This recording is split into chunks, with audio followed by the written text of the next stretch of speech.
El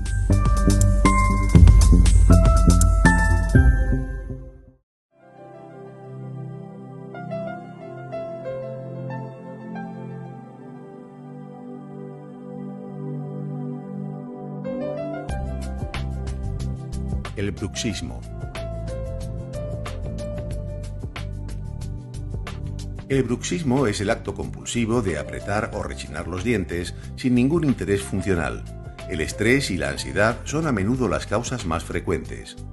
Se calcula que el 80% de la población ha tenido algún episodio bruxista a lo largo de su vida, incluyendo adultos, adolescentes y niños. Y es una conducta muy nociva para los dientes, el periodonto y los músculos de la boca. Existen dos tipos de movimientos bruxistas: el apretamiento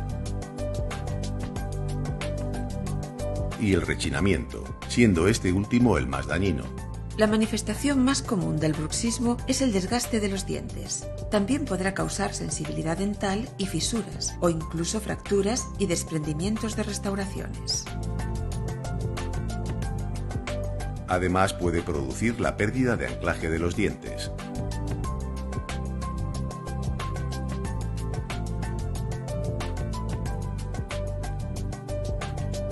El bruxismo produce un exceso de ejercicio que va a repercutir en los músculos masticatorios y en las articulaciones de la mandíbula, provocando dolor y chasquidos. Incluso puede aparecer dolor de oído, dolores de cabeza y otros problemas graves.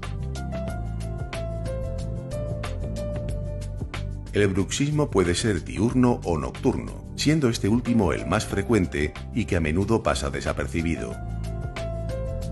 Para evitar los efectos del bruxismo, su odontólogo le prescribirá una férula de descarga, también llamada férula oclusal o férula de relajación. La férula es un aparato generalmente de resina transparente que se interpone entre los dientes. La férula mejorará la posición de la mandíbula, evitará el desgaste y las fracturas dentales y relajará los músculos masticatorios. También protegerá a las carillas, coronas y puentes.